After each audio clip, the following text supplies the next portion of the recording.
एक लीला आती है कि एक बार ठाकुर जी से रूठ गई किशोरी जी। ठाकुर जी बोले आप रूठ क्यों गई? बोले नीली नीली मणि आप जो पहन करके आए हो, इसमें एक गोपी का चित्र दिखाई दे रहा है मुझको। ये कौन है? हमसे हूँ रूप गुण सुंदर, ये तो हमसे भी ज्यादा सुंदर है। इसके नेत्र तो देखो कितने प्यारे नेत्र हैं इसके। ठाकुर जी की मणि देख करके श्री जी कह रही हैं, इसकी मुस्कान तो देखो, पता नहीं कहां से तुम्हारे चक्कर में पड़ गई काले कलूटे, ये देखो कितनी प्यारी है। कौन है ये? इसके बारे में मुझे बताओ। मान करके रूठ करके बैठ गई। इतने में ललिता जी आई, किशोरी जी की सखी। ठाकुर जी से बोली, कहा भयो आज श्री जी नाराज क्यों हैं? ठाकुर जी मुस्कुरा के बोले हम एक मणि पहन करके आए हैं, उस मणि में राधा रानी को अपना ही प्रतिबिंब दिख रहा है, और अपनी प्रतिबिंब को देख के करें जे कौन है? ये हमसे भी ज्यादा सुंदर है, ये इतनी हंस क्यों रही है, इसकी आंख इतनी सुंदर क्यों है, ये तुम्हारे चक्कर में कहां से पड़ गई?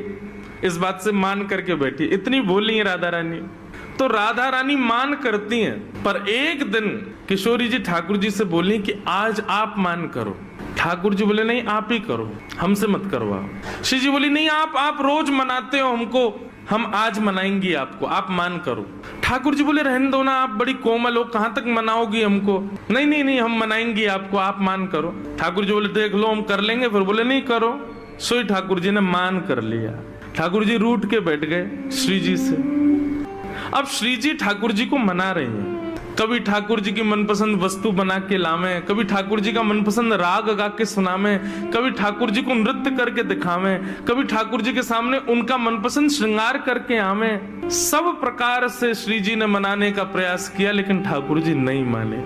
और मान लीला का ये नियम है कि सूर्यास्त तक मना सको तो मना लो, सूर्यास्त के बाद मान खत्म हो जाएगा। यदि मान में मना लिया तो मनाने वाला जीत जाएगा, और यदि मान सूर्यास्त तक नहीं मना पाए तो इसने मान किया वो जीत जाएगा। कैसा प्रेम है। सूर्यास्त हो गया महाराज। सूर्यास्त होके श्री जी आके बगल में बैठ गए। बोले ठीक है हम हार गए, अब मान छोड़ दो। लेकिन ठाकुर जी बिना कुछ बोले मान में ही चले गए। श्री जी बोली ये नियम नहीं है, सूर्यास्त के बाद मान खत्म करना होता है, आप तो मान में ही जा रहे हो। ठाकुर जी कुछ नहीं बोले, चले गए नंद भवन। श्री जी को रात भर नींद नहीं आई। बोले कि ऐसा कैसा मान किया कि रात में बात भी नहीं करके गए। दूसरे दिन फिर ठाकुर जी गौचारण के लिए आए। श्री जी आई। ठाकुर जी अब भी मान में ही बैठे थे। श्री जी बोली देखो ये बहुत ज्यादा हो रहा है, आप कल से मान करके बैठो, रात में बात भी नहीं करके गए और अभी भी मान कर रहे हो।